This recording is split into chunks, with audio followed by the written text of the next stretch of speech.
The 5 great ninja villages seem to be the most powerful military forces in the entirety of the Naruto world. Despite each kage being under the Daimyo, who possesses other forces and controls vast armies, it's shown that the various kage can declare war all on their own, and these wars can become world wars. The last great ninja war, set just prior to the beginning of Naruto, was the Third Shinobi World War. In this war, we saw nations team up against other nations, with what felt like the whole world against Konoha. The war ended, and each nation went back to being what it was before, like nothing had ever happened. But what if it didn't? What if the balance of power shifted in such a way as 2 nations alone came out victorious? Well, rev up those fryers, and let's get ready to cook. Welcome to the Amagi. Before we begin, only 25% of our viewers are subscribed, so if you're a fan of the video, please like and double check if you are subscribed. And with that out of the way, let's get into the video. The Shinobi world. It had changed a lot. Hiruzen sat in his chair overlooking the village he so loved, ruminating on the way that things had shifted. No longer were all 5 nations vying for dominance. Now there were only 2. And as the wars had been waged, 2 nations managed to overtake the rest. Konoha and Suna. During the course of the war, the usage of tailed beasts had become rather common, but as Jinchuriki saw more use, the risk posed to them continued to grow, until eventually someone would lose their Jinchuriki. And once that happened, once the tailed beast of a village turned on its previous owners, there wasn't much they could do about it, especially if it had been resealed into a compatible yet elite shinobi. It was through this method of capture the flag that Konoha gained dominion over the likes of Kumogakure and Kirigakure. With that power, Konoha found itself to be one of the strongest superpowers on the face of the planet. But Konoha wasn't the only one. Witnessing the rise of Konoha and fearing that they too would be forced to join the Hidden Leaf's slowly expanding empire, the other nations began to band together under Suna. Iwagakure joined with Suna, as did all of the smaller shinobi villages nearby, such as Kusa, Ame, and Takigakure. It was during this time that it was shown just how threatening this new Suna alliance was. During the day of the birth of the firstborn son of the 4th Hokage, the Suna alliance attacked and managed to pull the Nine Tails out of Kushina. However, the 4th Hokage was quick and skilled and managed to split the Nine Tails in half. Without any recourse, the 4th Hokage sealed the yang half of the Nine Tails into his son before even Minato himself perished. And now those 5 chakra monsters were inside of a single child. A child named Naruto. The war was still raging to this day. Both sides of the war were bogged down. The war saw many shinobi dying daily, but despite this, very little ground was taken by any side. Yet neither side had the guts to form a truce. It truly was a shame. But as it stood, the full might of Konoha's tailed beasts rested on a child no older than 12 right now. The time was coming that he would complete his training, and would be able to rejoin the war as the weapon of mass destruction he had always been planned to be. Hiruzen couldn't help but feel a little bad about that. To thrust a child into one of the most dangerous wars in history, but the village demanded it, and for the safety of the village, Naruto would have to deliver. He had the tailed beasts, and Konoha needed the tailed beasts, so he had to be ready to give them. As Hiruzen looked back at his desk, he had just moments earlier received the casualty report for the day. Every day, more and more shinobi were dying. It was hard to get shinobi from past enemy nations to fight in a coordinated effort with you. It just didn't happen. Oftentimes, infighting and discourse would take hold and see some shinobi dying by unintentional manslaughter. Other cases saw shinobi with a past vendetta using their new position within the alliance to hunt down commanders, military leaders, or basic grunts to get revenge. And due to this general lack of anything considerably called teamwork, battles were falling apart. Suna, on the other hand, despite having more villages to deal with, even if they were smaller, seemed to have very little issue with it. It was likely because of the villages Suna was now allied with had been their allies previously. That was why they needed Naruto. Naruto was going to be the one to pull Konoha's butt out of the fryer. That's why they needed to train him good now. After all, the conglomerate Jinchuriki of Suna had not been seen in quite a long while. That had everyone on edge. It was possible that at some point in time they had wounded this Jinchuriki. If the Jinchuriki were dead, either having lost the tailed beasts or having transferred them, that would explain why it was taking so long for them to attack. After all, Konoha was defenseless when its own Jinchuriki had nearly died and had to transfer the tailed beasts into a younger vessel. There was no other explanation as to why the Suna alliance had not sent a devastating attack at Konoha. This could have been a golden opportunity. This is why they needed to train Naruto fast. Naruto sat there on his hands and knees, gasping for breath, sweat pouring from his brow and dripping into the dirt below. Naruto almost thought he could see the sweat on his body turning to steam. Ebisu stood above him. Ebisu was one of the finest trainers in all of Konoha, and he had been specifically chosen to make the most of Naruto's training, to make him strong as fast as possible. Come on, Naruto, is that all you've got? Even I could do better than that, without even breaking a sweat, no less. Naruto scoffed at this as he looked up. You're an adult! Ebisu stared at him for a moment. You think that makes any difference? I could also point out that you have the chakra of 5-tailed beasts inside of you right now. Your stamina should be without peer. You need to draw from that power. Naruto managed to sit up on his knees. I don't know how. Willpower, Naruto. You have to have the will to succeed. Naruto sat there silently, just trying to catch his breath, breathing in fast and deep with his mouth.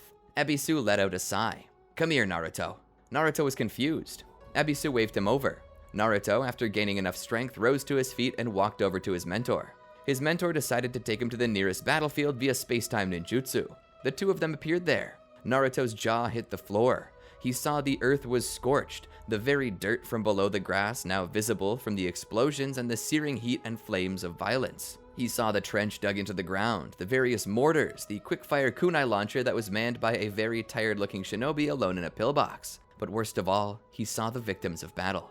Shinobi wearing the Konoha, Kumo, and Kiri headbands lining the trench walls. He saw in the field toward no man's land the bodies of over 100 hunter nin and at least 50 onbu, all laying, yet to be retrieved. This battle had been in the favor of Konoha, as Konoha had overrun the enemy and caused them to retreat, buying more precious land. But the cost. Craters in the ground where explosives had fallen, seized and destroyed munitions, missile launchers and mortar launchers, all of them littered the battlefield. And far off in the distance, one could still hear the sounds of war, of battle cries, of explosions and the sound of clanging metal. The air was filled with the stench of iron and gunpowder. Blood, weapons, and explosions leaving behind their smell as a memento that war had happened, and as a reminder of all those who perished.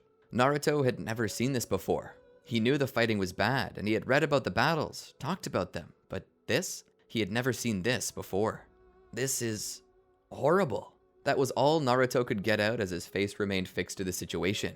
Ebisu put his hand on his shoulder. This happens multiple times per day, Naruto, across all the nations. This is why you train, and this is why you're working to master the tailed beasts. You have the power to save lives, to end the fighting. But aren't you going to use me as a weapon? Aren't you going to make me do this to the enemy? Ebisu thought about it. He supposed that Konoha was going to do exactly that. Don't think about that, Naruto. It's better that it happened to the enemy, and not to us. It shouldn't happen to anyone, Naruto said. Ebisu lowered his head. You're right, Naruto. It shouldn't, and none of us want it to, but that's just how the world works. And it's better to hit them hard, fast, and in a way they can't retaliate from. By doing so, we may force the leaders of the Suna Alliance to sue for peace. That would save more lives than you not fighting at all. Do you understand? You need to choose the lesser of two evils. Naruto couldn't help but look over to the battlefield with a feeling of sorrow and dread. Sorrow in that this had happened before, and dread that it was still happening now and would continue to happen. But besides that, Naruto dreaded that he would have to do this to others himself one day. I think I've seen enough, Ebisu-sensei. Take me back to training. At this time, Naruto wasn't the only one working to grow stronger. There was another who was training his hardest. In the village set in a desert biome, a young boy with red hair worked. While being personally trained by his father was a rare occurrence, by some miracle, Gaara was right now being trained by the 4th Kazekage himself. As Gaara utilized his sand to defend himself from multiple attacks at every angle, he would then transition into hand signs that would allow him to utilize lava release. Mixing lava release with the style of his sand manipulation, Gaara creates a wave of molten magma and sends it toward his father, which Rasa only manages to stop with water release. Gaara then comes through once again with his sand, turning it into a spike to pierce through his father, only for Rasa to block it with his gold dust. As their attacks dissipate, Rasa speaks. That's enough for now, Gaara. Gaara returns to a neutral position as his father approaches. Your power and mastery over the techniques the tailed beasts inside of you offer is amazing. You may be one of the most gifted Jinchuriki our village has ever seen. I know that if your mother were here right now, she'd be so proud of you. Gaara nodded. Together, the two of them took a seat on the bench that somehow had miraculously remained untouched during their epic spar. Sitting upon it, Gaara spoke. Father, is it okay if I ask about my mother? Yes, son. Gaara then spoke. Why did she die? Rasa looked down. Perhaps it was because I was too greedy. Gaara sat there and waited for Rasa to elaborate. Rasa thought back to that time. Rasa himself, Bunpuku, and Sasori, the grandson of the legendary puppeteer Chiyo, stood on a hilltop overlooking Konoha, each sitting upon a branch in the lush green leaves of the trees that surrounded the village, the namesake of Konoha. Rasa removed the cloth covering his face, exposing his nose and mouth, which had previously been disguised. Behind him stood Sasori, the puppet master who would surpass his grandmother. The war had changed him. With his parents dead and his entire life being consumed by war, it was no surprise that his body would be as well. It was, in a way, most grotesque. One might even call it morbid. He had sacrificed his human vessel for that of a puppet, hoping to cast off the limitations of his puppetry. Despite how horrible this change was, there was no doubt in Rasa's mind that he had indeed become the superior puppet master. A strange mix of admiration and disgust swirled around inside of Rasa. It struck closer to home for him. His own son, Kankuro, despite being so young, had already displayed interest in puppetry. Perhaps it was fear that one day Kankuro would look up to Sasori and attempt to follow in his footsteps. And while Sasori's dedication to his village was admirable, Rasa didn't want his son emulating everything Sasori did. Besides Sasori was Bunpuku. Honestly, this man was kind-hearted to the core. Even the tailed beasts he carried liked him, and that didn't happen to anyone. Naturally a sweet man, Bunpuku did have the ability to silence his conscience and fight for his village. Despite the smiles he wore, Rasa knew it ate at him, and that was only natural. War ate at everyone, and the fact that Bunpuku could even still feel pain over his actions was better than how others treated it. Rasa had known many who relished the fury of war. It was hard keeping those kinds of people under control. Those who took it a step too far were quick to commit war crimes at the expense of the innocent. Those kinds of people Rasa detested, but even still, Rasa wondered if he were so different. Was what he was doing now not too far removed from a war crime? Was he not here to commit an assassination? He looked once more to Bunpuku. Tonight, we're going to create the next 10 Tails Jinchuriki, and I feel that no other shinobi within the ranks of Suna is more worthy of that task than you. Your mental fortitude and your heart are strong enough to make it work. Bunpuku offered a slight bow of respect. Your words humble me, my lord. Rasa turned back toward the village and affixed his mask once again. Infiltration begins now. The three of them, the small cell of elite warriors, made their way into the village. Despite being grossly outnumbered by all appearances, things were not as one-sided as they seemed. There was a reason why Rasa had chosen Sasori for this mission. His lack of puppetry limits was only hindered by his own perception and attention span. His red secret technique, performance of 100 puppets, was itself a portable army. All he had to do was open the scroll the puppets were stored in, and suddenly there was enough fighting power there for a full company of soldiers. And given how deadly a puppet could be compared to the average shinobi, it seemed as though if even a battalion of ninja came at them, Sasori could keep them at bay all on his own. And what he couldn't defeat, Bunpuku with his tailed beast modes could. Inside of Bunpuku were 4 beasts: Shukaku, Sangoku, Kokuo, and Chomei, each one other than Shukaku having been donated to Suna by the allies of Suna. Right now, they were here for Konoha's Jinchuriki. She was the strongest warrior that Konoha had, and she was about to give birth. To be honest, Rasa felt like a true heel. Killing a woman as she's bringing life into the world. How dishonorable. But war was a dirty thing, and many people had to sacrifice much to fight in it. Some had to sacrifice their lives to win it, and others like Rasa had to sacrifice their honor. And debate went about, asking which sacrifice was worse. As they passed through the night skies, Rasa couldn't help but notice how much cooler the days were in Konoha, and how much warmer the nights. A part of Rasa wished that Suna could be like this, but the unrelenting weather and the devastating sands were his home, and were unchanging despite the wind and sand's tendency to change. It seemed some things did tend to stay the same. Rasa came to a rest atop a small building, well out of sight of any guards that might be on patrol. He looked at the map that Suna Intelligence had provided to him. There was a place within Konoha where Kushina Uzumaki was sent to give birth to her child. It was marked on the map. A small underground facility. No doubt Minato, the 4th Hokage, would be there. It would be a very dangerous mission because of that. But if they moved quickly, they might be able to handle it. Rasa snuck up behind one of the Anbu guarding the entrance. Putting his hand on his back, he spoke. Kazekage style. Desert Pharaoh's curse. Suddenly, the Anbu agent began to gag and choke as a steady stream of sand left his mouth, drowning the Anbu agent, suffocating from the sudden creation of an internal desert in his respiratory system. The agent died there. Rasa looked around and pointed at the other agents. Sasori gave a nod as a large blade sprung up from his forearm. He went around, systematically killing each agent as Bunpuku and Rasa began to move deeper. As they entered the facility, they moved down the halls to the bunker-like structure, using something akin to a mole's echolocation to find the proper path. Making their way down, they peeked around the corner. Rasa pulled his head back for a moment as Kushina was in the process of giving birth. Despite what Rasa was here to do, he wished to give privacy to the woman and to respect the life she was helping to produce. Rasa waited there silently until he heard the sound of crying. Then he and Bunpuku went to work. They both moved in and slaughtered the nurses, taking the child for themselves. Rasa appeared on the other end of the room holding the child while Bunpuku remained at the door. Minato stood there, looking back and forth at them, unsure what to do. "Give us the Jinchuriki, Lord Fourth. Do so and I promise no harm will befall the child." Minato stood there. "But you plan to harm my wife. There's cruelty in making a man choose between two of the people he cares most about." Rasa stood there silently for a moment. "My apologies, but this is the choice you must make." Minato sighed. "As I said, Lord Fourth, give over your wife and the child will live." "You'll kill her by removing the beasts," Minato said. "We will. But don't think of it that way. We're not killing one woman, we're saving tens of thousands of lives." Minato stood there.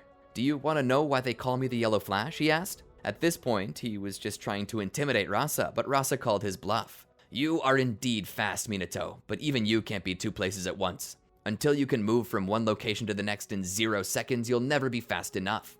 Minato sighed. Suddenly, Sasori appeared in the doorframe. He would use the wire in his stomach to grab Kushina by the foot and pull her toward him. Sasori caught her. At this moment, Minato's mind scrambled to decide who to attack. Rasa decided to make the decision for him. Rasa tossed the newborn at Minato, who only had a few moments to catch it. Rasa then weaved hand signs. "Earth release, bedrock coffin."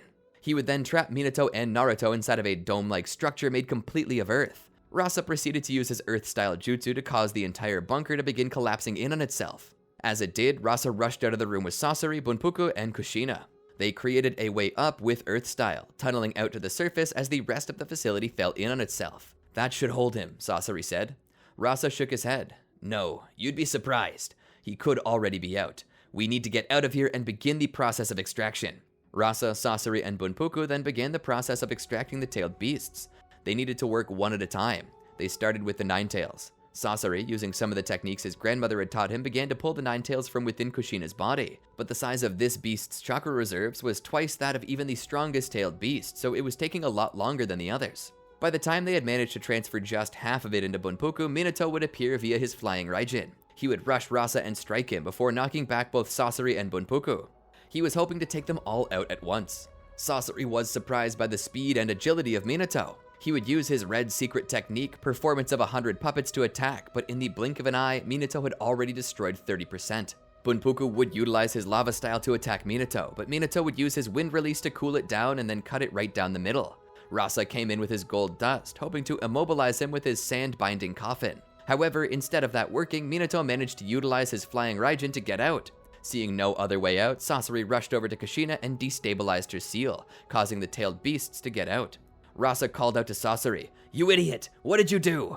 Sasori watched as each tailed beast began laying waste to the village. As nobody was paying attention, Minato took a page from Kakashi's book and utilized Chidori to punch a hole through Bunpuku.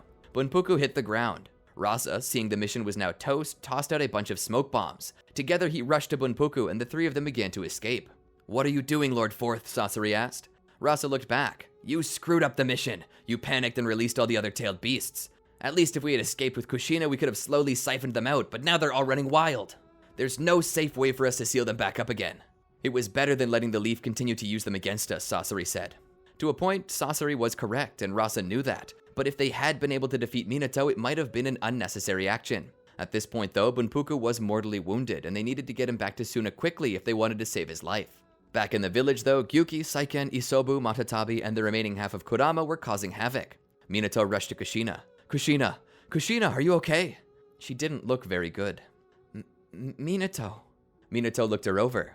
Not only had the tailed beasts been extracted from her, but around her foot was a wound that showed signs of poisoning. He looked to her. "It's okay. It's gonna be okay." She smiled. "I love you, Minato." Her weak eyes glazed a bit as the light left them.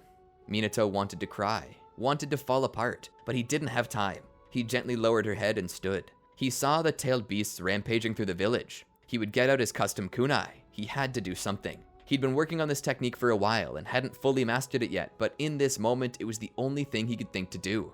He would rush to each beast and plant a single kunai into their hide before coming to Kurama. He would stand on his nose before shouting, "Flying Raijin! Remote lightning rods!" Suddenly, all 5 of the beasts were teleported back to his home far away from the center of Konoha. Minato would get Naruto and move him to safety. He would then begin his process of hand signals, readying to perform the Reaper Death Seal. As the Reaper appeared behind him, he willed it to grab each of the 5-tailed beasts. The hand of the Shinigami would pass through each of them, slowly pulling them through each other and then finally through him and into Naruto.